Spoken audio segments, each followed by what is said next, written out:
In December of 1986, I was researching a work about Emma Goldman, and I had found a document indicating that there had been a committee to bring Emma Goldman back to America in 1933-34, and all of the members of that committee, including Norman Thomas and John Dewey and Elmer Rice, A.J. Musty, were dead, except for one. His name was Corliss Lamont.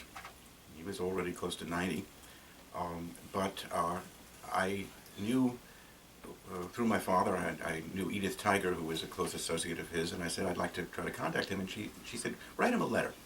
So I did, and I got this phone call. This is Corliss Lamont. Everybody's always asking me for money. Leave me alone. I don't know anything about Emma Goldman. I don't know anything about it. Goodbye. 20 minutes later, call back. My wife says we should invite you to dinner. Wonderful. So they did. And at dinner, he told me that it was actually just a paper committee that Roger Baldwin had organized and never met, but he had loaned his signature to it because he thought it was an important civil rights matter, civil liberties matter, bringing Emma Goldman back to America, even though he didn't agree with her as an anarchist. But he gave me a book of poetry that he had edited by John Reed, and I ended up setting John Reed's last poem to music, and together with a work about John Reed that my teacher, Ellie Siegmeister, with Abel Mirapol in 1945. Helene and I ended up performing those two pieces at the John Reed Centennial. Corliss Lamont flew us up to Boston in 1987. And the other thing that he gave me was a book called The Trial of Elizabeth Gurley Flynn. Elizabeth Gurley Flynn was the rebel girl of the song by Joe Hill.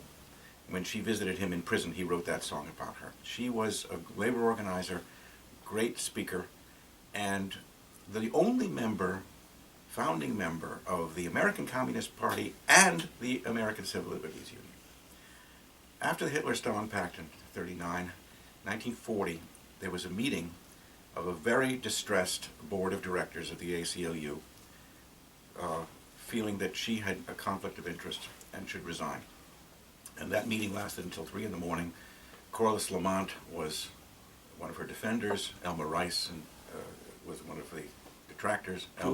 Roger Baldwin was kind of in the middle. Elmer Rice. But he went with the majority, and she was expelled.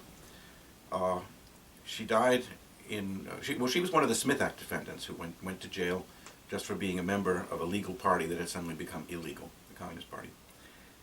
She went to jail. Actually, she went into exile. She went to Moscow, where she wrote her memoirs and died in 1964. In 1972, the ACLU rescinded that expulsion. And I was fascinated to learn about this, and also read a biography written by Rosalind Baxendall, the wife of our dear friend Lee Baxendall, called Words on Fire, about Elizabeth Gurley Flynn. And there were several poems in that I thought were fascinating. And I asked Roz, are there more of these poems? She said, yes. Where are they? They're at the Tamament Library at NYU. So I went to the Tamament Library, and I found them, and I copied them out.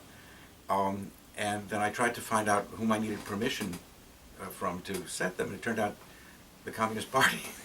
The little old lady who was still in charge, and I got her permission, and then I set these 7 poems to music.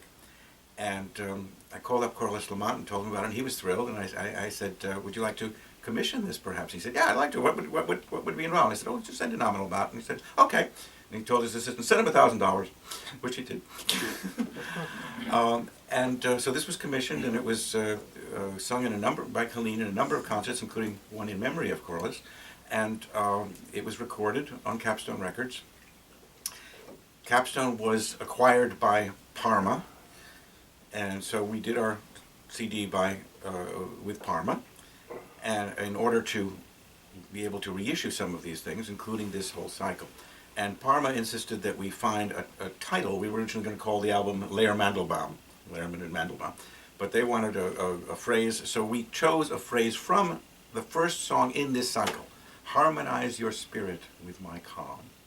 They liked that phrase. A lot of people seem to like it. And it comes from the cycle, which of course was recorded 20 years ago, but it's being reissued, and it's sort of the title number of the cycle, and that's what Helene is going to sing for you now. The first of the 7 love poems of Elizabeth Gurley Flynn, and the title song of our album, Harmonize Your Spirit with My Calm.